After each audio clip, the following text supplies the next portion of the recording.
فأنا ناصح لإخواني بالصدع بالحق تبيض وجوههم. السكوت في مسألة الحزبية يضرها، فاصدع بما تؤمر وأعرض عن المشركين. سلامي على دماج ورجالها والشيخ يحيى ودار العلم يا سعد بانيها. بسم الله الرحمن الرحيم.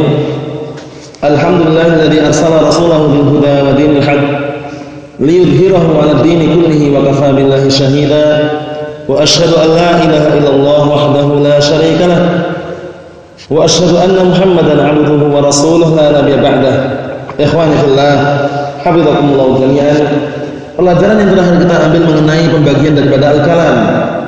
Al-kalam yang diinginkan dalam ilmu usul ini bukan kalam seperti yang diinginkan dalam ilmu nahwu. Al-kalam yang dibagi kemarin di sini terbagi menjadi dua. Al-kalam yang sifatnya khabari, kemudian kalam yang sifatnya insya'i. Paham ya? Ada yang kalam bentuknya khabar, ada kalam yang bentuknya insya'. Adapun al-kalamul khabari itu adalah kalam yang memungkinkan disifati dengan apa kemarin? Disifati dengan bisa dibenarkan atau bisa juga didustakan. Paham ya? Nah, barakallahu fiikum syaratnya. Kecuali kalau itu kalamnya siapa? Kalam Allah dan Rasulnya, itu wajib dibenarkan. Paham ya? Kemudian kalau kalamnya itu adalah kalam yang bersumber dari orang yang apa? Yang pendusta seperti mengaku menjadi nabi dan semisal setelah Nabi Muhammad SAW, maka apa? Wajib ditolak, wajib didustakan. Atau kalam yang berkaitan dengan perkara yang mustahil. Paham ya? Perkara yang mustahil baik secara akal pun juga seperti itu, tetap ditolak. Seperti istima' baina naqidain, berkumpulnya antara dua sesuatu yang berlawanan dalam satu kedipan mata dan juga dalam satu waktu, itu tidak mungkin. Paham salah ya? Nah, kemudian yang ketiga kemarin apa? Kalam yang misalkan dia itu bisa disifati dengan barakallahu fikum dibenarkan atau didustakan. Paham ya? Dengan cara yang dikuatkan salah satu di antara keduanya, lebih kuat dibenarkan atau lebih kuat didustakan.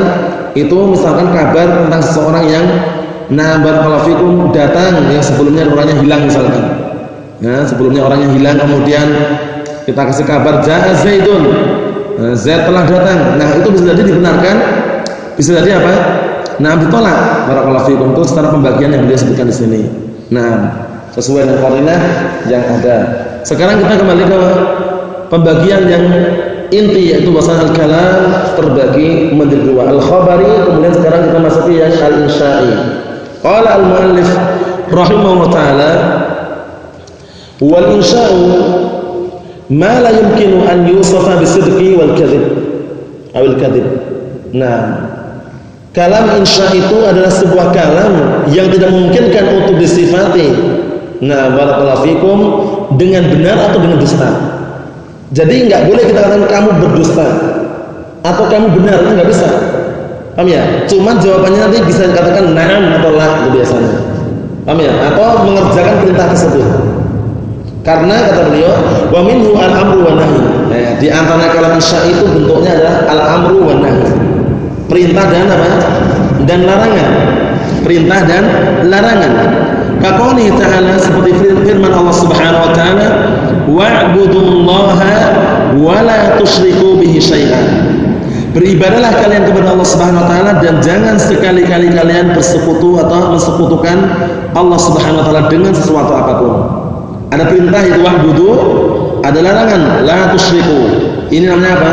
Insya'i. Namanya jumlah insya'iyah di sini. Mau tidak mau imam merealisasikan atau mewujudkan atau menolak, kan itu. Karena di situ apa? Tidak bisa disifati dengan kamu benar, kamu dusta. Paham itu ya? Adanya perintah dan larangan. Nah, itu adalah insya'. Paham belum saudara ya? Jadi kalau ada perintah dan larangan itu kalam khabari atau insya'i. Paham ya? Nah, mahfum saudara ya? Kalau kalamnya berupa larangan atau perintah seperti itu namanya kalam insya'i, bukan khabari. Itu aja udah. Wa qad yakunul kalamu khabaran insya'an. Wa qad yakunul kalamu khabaran insya'an bi'tibarain. Terkadang sebuah kalam itu bentuknya khabar tapi insya' dia. Perhatikan ini. Berarti double ini kan, terkadang sebuah kalam itu khobar tapi ternyata maknanya insya itu loh. Bi'tibarain, ditinjau dari dua sisi atau dua sudut pandang. Perhatikan ya, ditinjau dari dua sudut pandang. Terkadang kalamnya itu khabar tapi insya. Kita lihat sini. Kasiyahi al-uqud al-lafdiyah, seperti bentuk-bentuk transaksi yang sifatnya lafaz. Paham ya? Seperti bentuk-bentuk transaksi yang sifatnya atau bentuknya adalah lafaz transaksinya itu. Misal bi'tu wa qabiltu. Perhatikan ya. Bi'tu, aku menjual. Qabiltu, aku menerima. Nah, ini barakallahu fikum, ini kan bentuknya pengkabaran. Bi'tu, aku telah menjual. Kemudian qabiltu, aku telah menerima. Paham ya? Nah, seperti ini kalau kita telusuri itu bentuknya di insya. Bi' atau Iqbal misalkan, seperti itu. Nah, paham ya? Fa innaha, maka sesungguhnya lafaz tersebut bi'tibari dalalatiha ala ma fi nafsil aqid khabar. Maka sesungguhnya lafaz tersebut, perhatikan ya, ditinjau dari penunjukan terhadap apa yang ada pada al-aqid. Aqid adalah orang yang melakukan transaksi tersebut adalah khabar. Pengkabaran enggak dia? Bi'tu, aku telah menjual, wa qabiltu, aku telah menerima. Nah, ditinjau dari orang yang melakukan transaksi itu kabar bukan? Kabar. Wa bi'tibari, namun ditinjau dari tarattubil aqdi, hasil atau buah yang ditimbulkan dari transaksi tersebut, alaiha insya'un, itu adalah insya. Karena tidak bisa lagi dikatakan kadzabta atau sadaqta, kamu benar atau kamu dusta, misalnya seperti itu. Ini ditinjau dari dua sisi. Nah, bentuknya kelihatannya khabar tapi ternyata insya dia di situ. Nah, karena ditinjau dari dua sisi. Sisi pertama ditinjau dari orang yang melakukan transaksi. Aku sudah menjual. Nah, ini khabariyah bentuknya. Wa qabiltu, aku sudah menerima barangnya. Ini bentuknya apa? Khabari. Tapi maknanya dari sisi apa? Buah yang dihasilkan. Paham ya? Atau pengaruh yang dihasilkan daripada transaksi tersebut adalah insya. Nah, adalah insya. Kita lihat sini. Waqad ya'ti al-kalamu bisuratil khabar wal murad bihi insya wa bil aqs li faedah. Ini menjelaskan yang atasnya itu. Dan sungguh terkadang datang sebuah kalam itu bentuknya khabar tapi yang diinginkan adalah insya. Paham ya? Nah, tapi kalau yang pertama tadi kan dua sisi. Yang sebelumnya tadi tinjau dari dua sudut pandang. Kalau ini langsung dilihat langsung. Terkadang datang sebuah kalam itu bentuknya khabar tapi yang diinginkan adalah insya. Wabil aqs, atau sebaliknya, li faedah, dikarenakan sebuah faedah. Perhatikan sekarang. Contohnya sekarang yang bentuknya adalah khabar tapi maknanya insya, maknanya perintah. Perhatikan. Misal awal, contoh yang pertama, qaulu ta'ala adalah firman Allah Subhanahu wa taala. Ini nanti bentuknya khabar ya, tapi maknanya apa? Insya, maknanya adalah perintah. Perhatikan. Wal mutallaqatu yatarabbasna bi anfusihinna salasata quru. Dan para wanita yang mereka telah diceraikan, yatarabbasna, bentuknya khabarnya padahal maknanya di situ adalah insya, perintah. Hendaknya mereka menunggu masa iddah, menunggu diri mereka 3 kali suci. Perintah enggak? Maknanya perintah, insya maknanya. Bentuknya khabar, yatarabbasna. Maknanya intadirna. Hendaknya kalian menunggu itu. Yang tadirna. Faqalu yatarabbasna bi suratil khabar. Maka firman Allah Ta'ala yatarabbasna bentuknya khabar, wal muradu biha al-amr, ya kan? Tapi yang diinginkan di situ adalah al-amr, perintah. Nah, perintah itu insya bukan? Insya. Apa faedahnya? Perhatikan faedahnya. Wa faidatu dzalika, fungsinya, faedahnya, tujuannya ta'kidu fi'il ma'mur bih, untuk menguatkan perbuatan yang diperintahkan itu tadi. Baik, benar-benar diperintahkan itu. Para wanita yang menceraikan suaminya, nah barakallahu fiikum, cerai yang mana ini? Cerai yang mana ini? Cerai yang raj'i atau yang bain? Yang raj'i. Tolak pertama, tolak kedua itu nanti masih menunggu, hendaknya dia menunggu diri mereka, dalam artinya masa iddahnya itu 3 kali suci. Paham ya? Adapun kalau sudah tolak bain, perceraian yang sifatnya berpisah, mau nggak mau dia harus berpisah, kemudian itu nanti apa? Ada rinciannya tersendiri. Kalau seandainya dia diceraikan dalam keadaan posisi hamil, maka iddahnya sampai melahirkan, ya enggak? Tapi kalau tidak bagaimana? Kalau seandainya mau kembali ke suami yang pertama, syaratnya dia harus dinikahi laki-laki lain kemudian ceraikan. Dan setelah itu pun nunggu lagi iddahnya. Seperti itu. Tapi kalau para wanita yang diceraikan dalam keadaan belum pernah dukhul, maka tidak ada masa iddah untuk mereka. Paham itu ya? Yang belum tidak pernah dukhul dalam artian nikah cuman belum dukhul itu loh. Paham ya? Belum berhubungan suami istri, maka seperti itu apa? Tidak ada iddah bagi dia. Langsung nikah silahkan. Nah, tapi kalau ditinggal mati suami, ada dua rincian. Kalau para wanita, para istri yang tinggal mati suami, ada dua rincian. Rincian pertama, kalau seandainya dalam keadaan hamil, iddahnya sampai melahirkan. Tapi kalau dalam keadaan posisi tidak hamil, maka 4 bulan 10 hari. Paham ya? Nah, itu semuanya rinciannya disebutkan dalam Al-Qur'anul Karim. Sekarang kita lihat sini. Wa faidatu dzalik, faedahnya apa? Ta'kidu fi'il ma'mur bih. Menguatkan agar dikerjakan perkara yang diperintahkan tersebut. Paham ya? Ta'kidu fi'il ma'mur bih. Menguatkan dilakukannya atau dikerjakannya perkara yang diperintahkan tadi itu. Apa itu? Yatarabbasna. Agar para wanita tersebut menunggu diri mereka selama 3 kali suci. Paham ya? Nah, berikutnya, hatta ka'annahu amrun waqi', hingga seakan-akan apa? Seakan-akan lafaz tersebut adalah perintah yang benar-benar terjadi gitu loh. Paham belum? Nah, padahal lafaznya bukan perintah, itu kan lafaznya yatarabbasna, bukan khabar. Pengkabaran tadi maknanya perintah itu maknanya. Nah, yatahaddatsu anhu. Nah, yang diceritakan tentangnya kasifatin min sifatul ma'mur, seperti salah satu sifat daripada sifat-sifat yang diperintahkan. Ini kembali kepada yatarabbasna tersebut. Bentuknya adalah khabar tapi maknanya apa? Insya, perintah. Paham belum? Ya, Pak. Contoh yang sebaliknya sekarang. Wa misalu al-aqs, contoh sebaliknya. Qaulu ta'ala, wa qala alladziina kafaru lil ladziina aamanu ittabi'u sabilana wal nahmil khatayakum. Perhatikan situ. Syahidnya nanti wal nahmil. Bentuknya ada lamul amr di situ. Ada lamul amr fungsinya merintahkan enggak? Bentuknya insya tapi maknanya khabar nih. Lihat sini. Wa qala alladziina kafaru, dan orang-orang kafir mereka berkata lil ladziina aamanu, kepada orang yang beriman, ittabi'u, ikutilah oleh kalian sabilana, jalan kami, wal nahmil khatayakum, kami yang akan memikul dosa-dosa kalian. Gayanya seperti itu. Orang-orang kafir mengatakan gitu, ikuti jalan kami yang akan memikul dosa-dosa kalian. Bukan perintah di sini. Kalau diartikan wal nahmil, perintah kan enggak cocok. Tapi maknanya adalah khabar, pengkabaran bahwa kamilah yang akan memikul dosa-dosa kalian. Paham belum? Sekalian. Nah, faqalu wal nahmil bi suratil amr, dengan bentuk perintah di sini, wal muradu biha al khabar. Namun yang diinginkan sini adalah khabar ayat, wa nahnu nahmil, dan kami yang akan memikul atau membawa dosa-dosa kalian.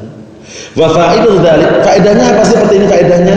Tanzilus syai' al mukhbar anhu, mendudukkan sesuatu yang dikabarkan tentangnya, manzilatul mafrudi al mulzam bihi. Perhatikan, tanzilus syai' mendudukkan sesuatu yang dikabarkan tentangnya, manzilatul mafrud al mulzam bihi. Nah, seperti kedudukan yang diwajibkan, yang ditekankan untuk melakukan. Paham ya? Atau untuk dilakukan. Perhatikan sini sekarang. Jadi tujuannya faedahnya apa faedahnya? Faedahnya itu adalah semula lafaznya amr atau perintah. Paham ya? Cuman maknanya itu adalah khabar. Fungsinya apa? Untuk mendudukkan sesuatu yang dikabarkan tersebut seperti kedudukan seakan-akan perkara yang dilazimkan, yang diharuskan yang terjadi tersebut. Maksudnya bagaimana? Maksudnya mau tidak mau pasti dia mikul. Enggak mungkin dia orang kafir ngomong sama orang-orang yang beriman, kamu ikuti jalan kami. Kamu nanti yang mikul ya, enggak mungkin dia ngomong, kamu nanti yang mikul sendiri. Nah, ini untuk mengelabui mereka mengatakan kami akan memikul dosa-dosa kalian. Paham belum ya? Nah, karena mau tidak mau dia tetap mikul itu loh, orang kafir tersebut. Nah, dan nanti kalau seandainya mereka orang yang beriman itu ikut jalan mereka, ya baru memikul. Paham ya? Karena ada dosa itu.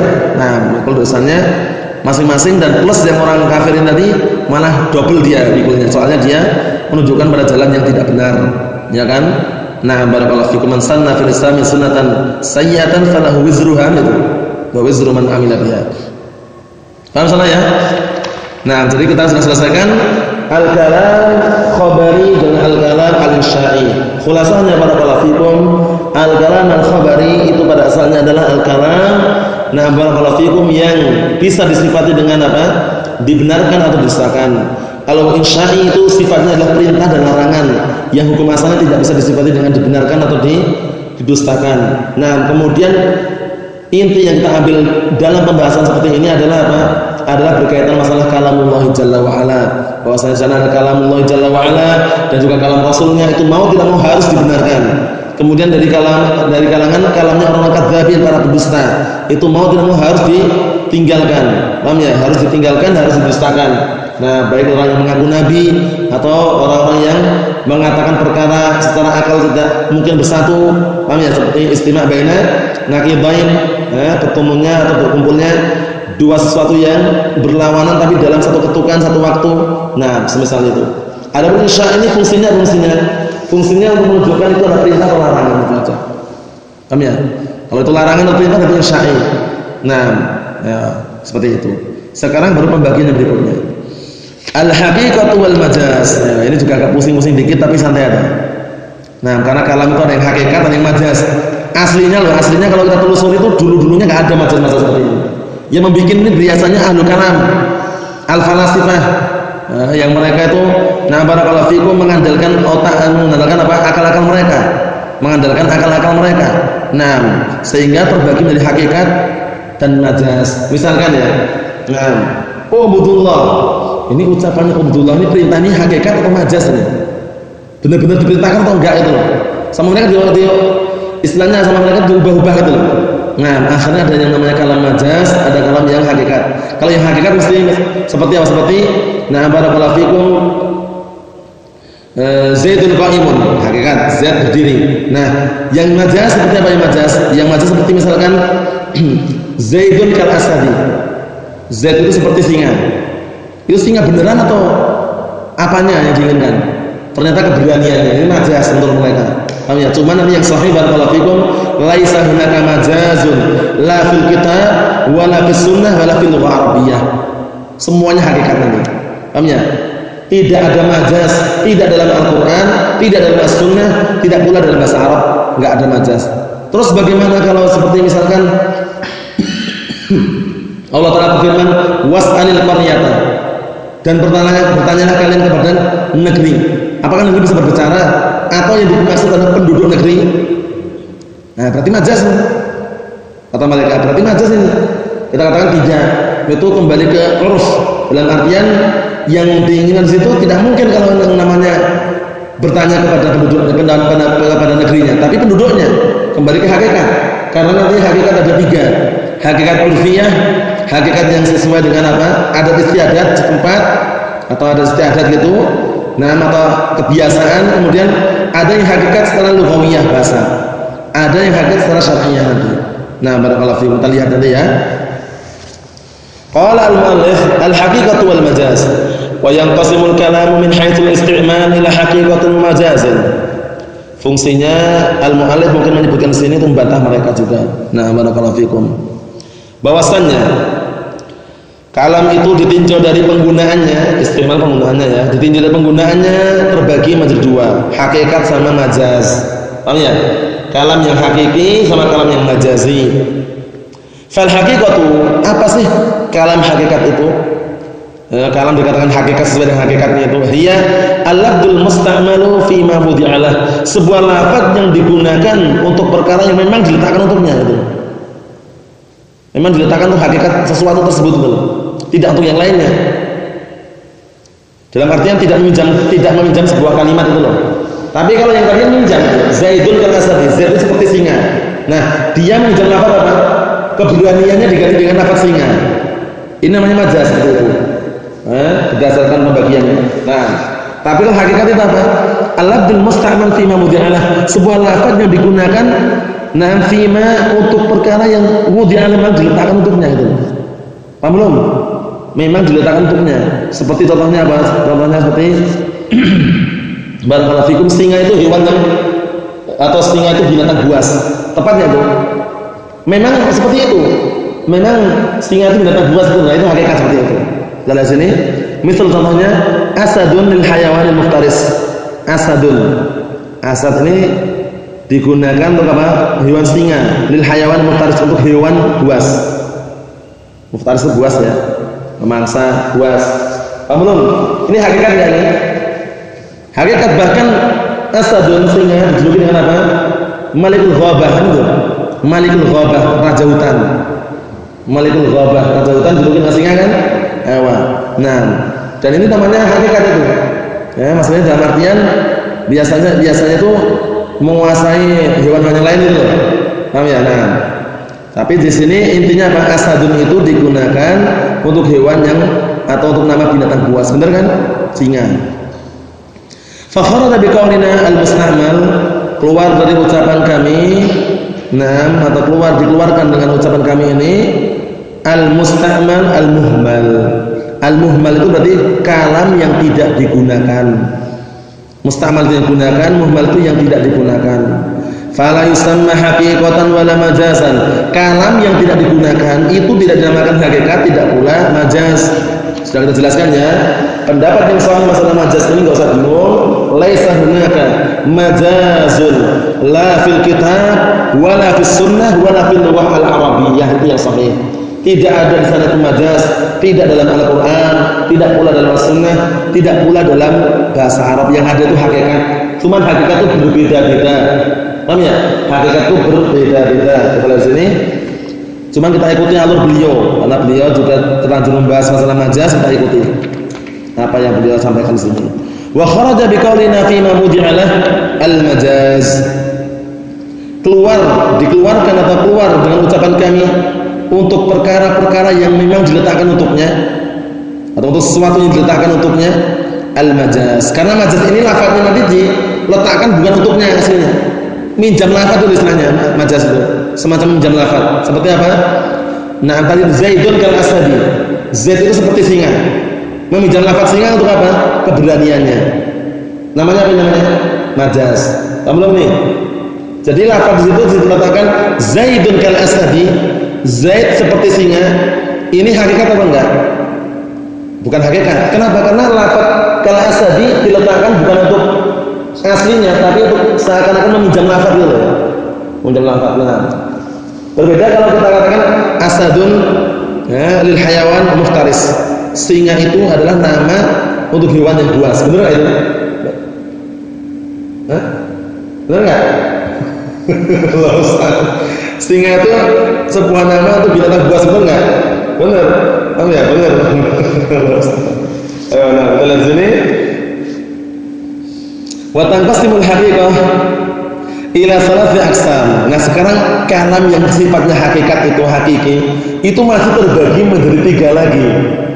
Lughawiyatin wa syar'iyyatin wa 'urfiyyatin. Hakikat, tapi hakikat secara apa itu? Hakikat secara bahasa, atau hakikat secara syariat, atau hakikat secara 'urfiyyah, secara adat istiadat atau kebiasaan. Paham belum? Sekarang contoh seperti ini. Nah, contohnya sekarang seperti ini. Nah, barakallahu fikum. As-shalatu lughatan. Salat itu secara bahasa adalah ad-du'a. Nah, ini berarti kita bawa makna salat secara bahasa itu. Hakikatnya hakikat, bukan majaz. Karena salat secara bahasa adalah doa. Paham ya? Inna sholata apa? Sakanul lahum itu.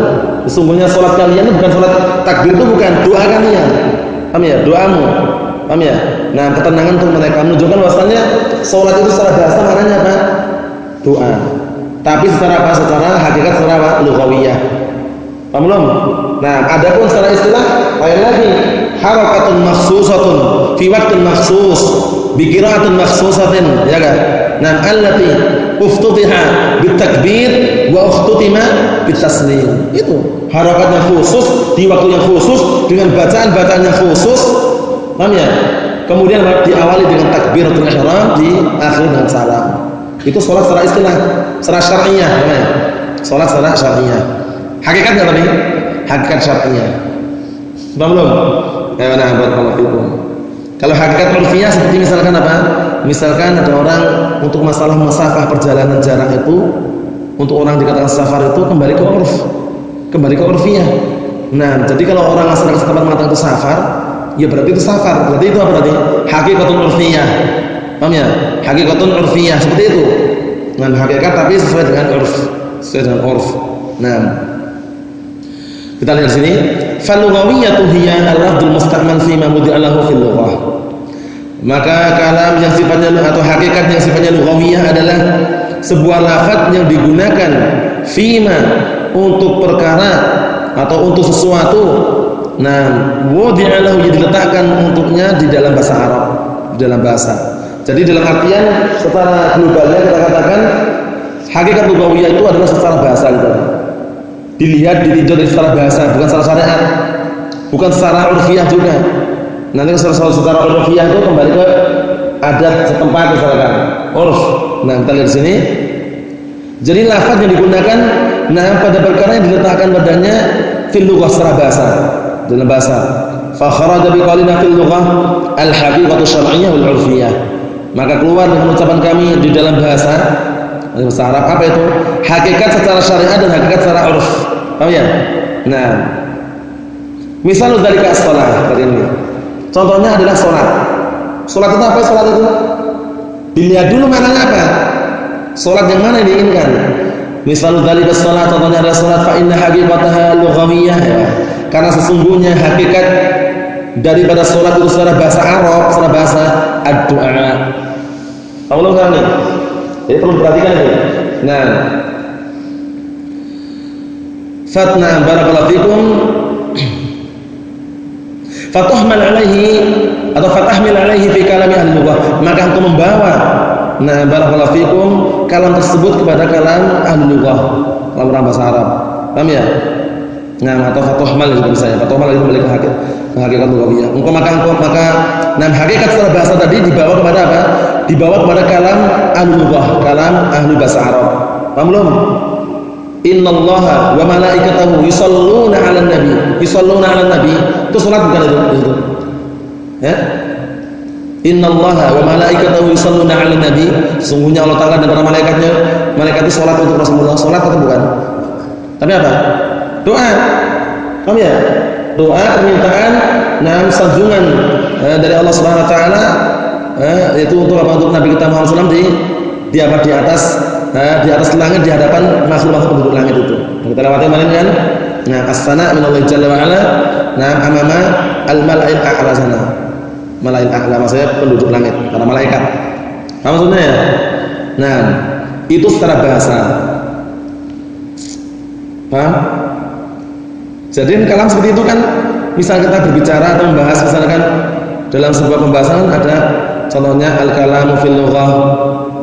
Paham ya? Atau misalkan as-salatu lughatan, az-zakatu lughatan, as-shaumu lughatan, itu hakikat enggak itu? Hakikat lughawiyah. Baru nanti dirinci biasanya. As-salatu fil syara' atau as-salatu fil istilah itu berarti al-kalam hakikat juga tapi hakikat syar'iyyah. Seperti itu nanti barakallahu fiikum. Paham ya? Paham? Ya, contohnya as-shaum. As-shaum atau siyam, as-shaum secara bahasa apa? As-shaum lughatan al-imsak, menahan. Menahan ini umum enggak nih? Menahan ini umum enggak sih secara bahasanya? Umum. As-shaum lughatan al-imsak. Nah, barulah dia as-shaum syar'an. Nah, itu berarti nanti hakikat syar'iyyah. Paham ya? Nah, menahan apa? Menahan makan ya kan? Ya barakallahu fikum al-imsaku 'anil muftirat min barakallahu fikum min tulul fajr ila ghurub syams itu. Nah, mulai dari terbitnya fajar hingga terbenamnya matahari. Berikutnya, wal haqiqatu asy-syar'iyyatu hiya lafdzul musta'mal fi ma mudi'a lahu syara'. Hakikat syar'iyyah, hakikat yang secara syar'iyyah, secara syariat itu bagaimana? Sebuah lafaz yang diletakkan atau digunakan fima pada perkara mudi'alah yang diletakkan untuknya fi syara' di dalam syariat tersebut. Memang lafaz itu memang lafaz tersebut diletakkan untuknya gitu di dalam syariat itu. Apa contohnya nanti barakallahu fiikum, kita lihat sini. Fa kharaja biqaulina, maka keluar dengan ucapan kami fi syarah al-haqiqatul lughawiyyah wal 'urfiyyah. Hakikat secara bahasa dan hakikat secara uruf, secara adat. Ini tidak masuk dalam syariah. Paham belum? Ewa. Contohnya, hakikat secara syariat, salat itu apa sih? Misal dzalika, contohnya as-salatu. Salat. Fa inna haqiqataha syar'iyyah, maka sesungguhnya hakikat daripada salat itu secara syariat adalah al-aqwalu wal af'alu al-ma'lumatu al-muftatahatu bit-takbir al-mukhtatamatu bit-taslim. Perhatikan ini, yaitu ucapan-ucapan dan perbuatan-perbuatan yang sudah diketahui secara apa? Dalil, yang diawali dibuka dengan takbir, takbiratul ihram, dan diakhiri atau ditutup dengan salam. Itu namanya salat secara apa? Secara syariat. Paham ya? Jadi hakikat syar'iyyah. Fatuhman fi kalami ahli syara' ala dzalik, maka na'am barakallahu fikum, maka dibawa na'am hakikat syar'iyyah tadi kepada kalam ahli syara'. Paham ya? Na'am, bahwa pada kalamnya ahli syara' ala dzalik untuk memaknakan salat dimaknakan dengan apa? Makna tadi. Paham ya? Ya. Paham belum? Nah, jadi seperti itu.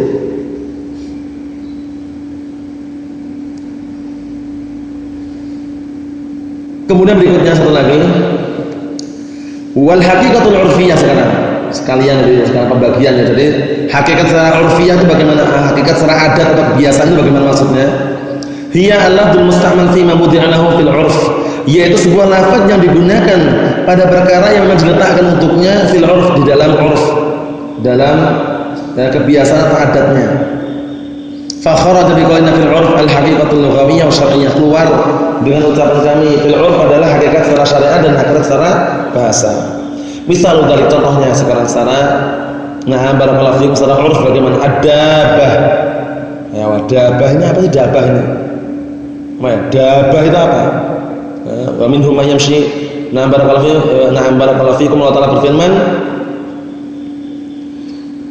apa itu? Bukan itu yang masalah rezeki itu, illa 'ala rizquha itu. Wa ma min dabbatin fil ardi illa 'ala Allahi rizquha. Nah, dabah itu maknanya umum enggak? Umum di situ. Manusia juga masuk dabah juga di situ.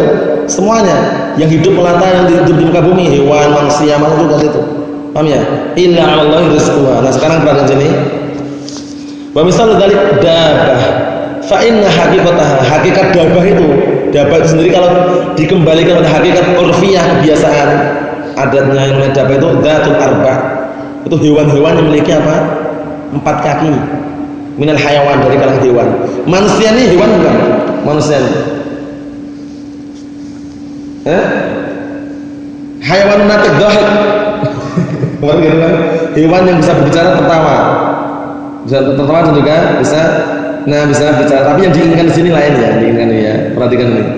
Dzatul arba' minal hayawan, maksudnya manusia tidak masuk kalau di sini. Secara urf, bukan secara keumuman, secara urf. Paham ya? Ada dabah, secara dabah. Yang diinginkan hewan, binatang ternak itu di antaranya. Paham ya? Nah, dzatul arba' minal hayawan. Fatuhmal 'alaihi fi kalami ahli 'urf. Nah, maka hakikat tadi itu dibawa kepada ucapan ahli 'urf, orang yang ucapan barakallahu fikum, ahli 'urf, orang yang berpatokan dengan adat atau kebiasaan dari itu. Biasanya apa, adatnya apa. Paham salah ya? Faedahnya apa faedahnya barakallahu fikum? Wa faedatu ma'rifati taqsimil haqiqah ila thalathah aqsam.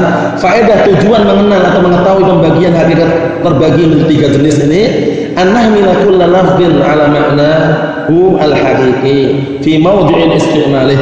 Maksudnya adalah apa fungsinya, faedahnya? Annahmila, agar kita bisa membawa setiap lafaz itu sesuai dengan maknanya yang hakiki gitu loh. Karena nanti semuanya ada hakikat nanti. Fi mawdi'in isti'malih, pada tempat penggunaannya. Fa yuhmal fi isti'mali ahli lughah 'ala al-haqiqatul lughawiyyah, maka dibawalah pada penggunaan ahli bahasa itu kepada apa? Kepada hakikat secara bahasa, wa fi isti'mali syara', dan juga pada penggunaan syariat 'ala haqiqatul syar'iyyah, pada hakikat secara syariat, wa fi isti'mali ahli 'urf, dan juga ucapan atau kalam. Nah, barakallahu fikum, ahli 'urf, maka dibawa kepada hakikat secara adat atau kebiasaan tadi itu. Semuanya dibawa letakkan pada tempatnya itu. Ini hakikat secara apa ini? Secara urfiyah atau secara syar'iyah atau secara lughawiyah itu? Paham ya? Seperti itu perlu diperhatikan. Nah, seperti al-bid'ah lughatan ya kan? Bid'ah secara bahasa adalah apa? Apa? Bid'ah secara bahasa.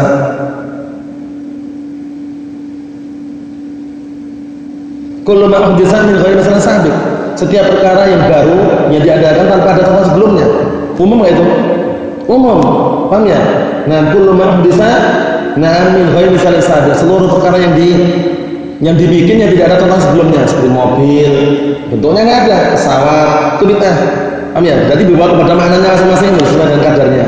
Nah, yang diinginkan dengan bid'ah di sini bid'ah apa? Kullu bid'atin dhalalah, bid'ah secara syariat. Kullu ma uhditsa fid din min ghairi dalil min al-kitab wa min as-sunnah, seperti itu. Wa qusdan biha ta'abbud, gitu. Setiap perkara yang baru dalam agama ini yang tidak ada dalilnya dalam Al-Qur'an atau dalam As-Sunnah yang diinginkan adalah ibadah, itu adalah perkara bid'ah. Jadi cukup sekian dulu yang sampaikan. Berikutnya insyaallah kita lanjutkan pada pertemuan yang selanjutnya karena pembahasan seperti ini, masalah majaz, hakikat ini seperti ini agak istilahnya agak mutar-mutar, cuman intinya barakallahu fikum, intinya nanti tidak ada majaz dalam Al-Quran maupun dalam As-Sunnah maupun bahkan dalam bahasa Arab tidak ada majaz, semuanya hakikat. Cuman hakikat dibawa pada 3 perkara tadi. Hakikat secara bahasa, hakikat secara syariat, hakikat secara urfiyah tadi, biasaan. Subhanallah wa bihamdika asyhadu an la ilaha illa anta astaghfiruka wa atubu ilaik.